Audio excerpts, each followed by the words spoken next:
Welcome to Drexel University Libraries, Health Sciences Libraries, Cinahl tutorial. In this chapter, we'll be exploring how to put together your various concepts and terms within the Cinahl database.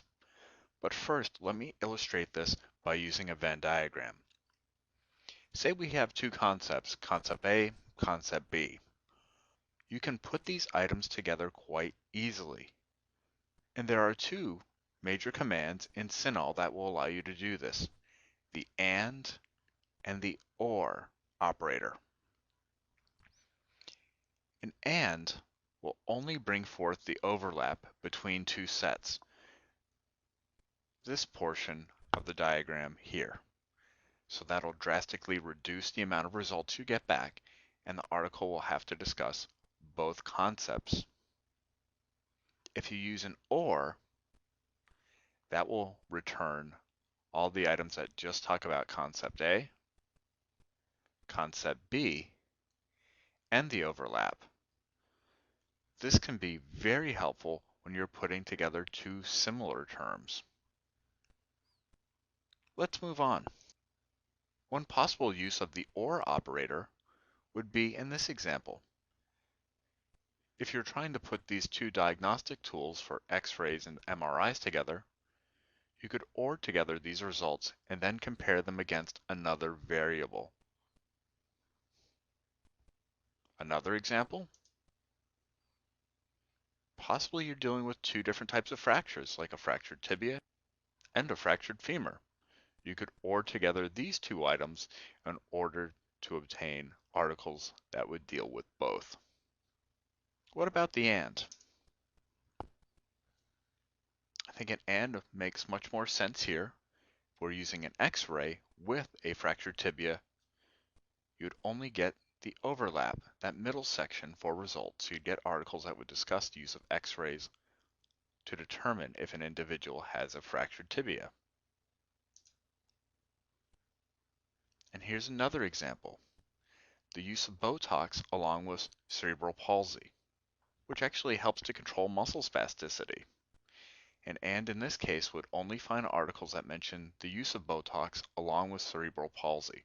An article that just discussed cerebral palsy or Botox would be thrown away.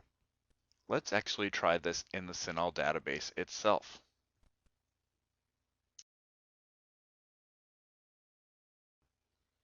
The Cinahl database makes it quite easy to put your various searches together. It allows you to select your searches through these boxes towards the left.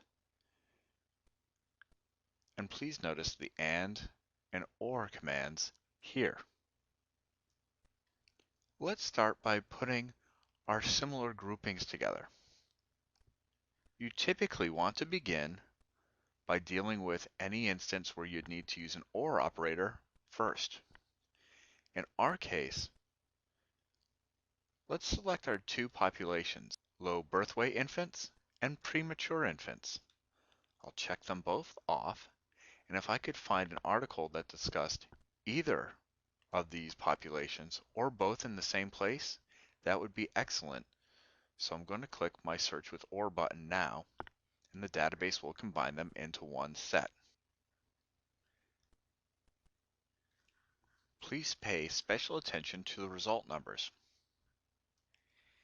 You may notice that these result numbers don't add up entirely, and this is actually a very good thing. What will happen here is when these sets are combined, any result that would happen to be duplicative is going to be removed.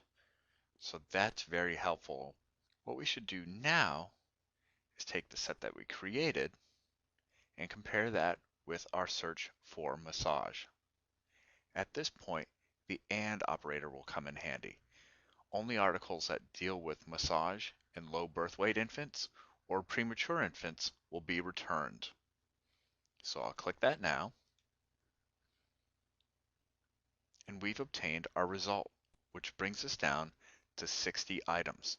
This is certainly very manageable. This concludes this chapter. Thank you.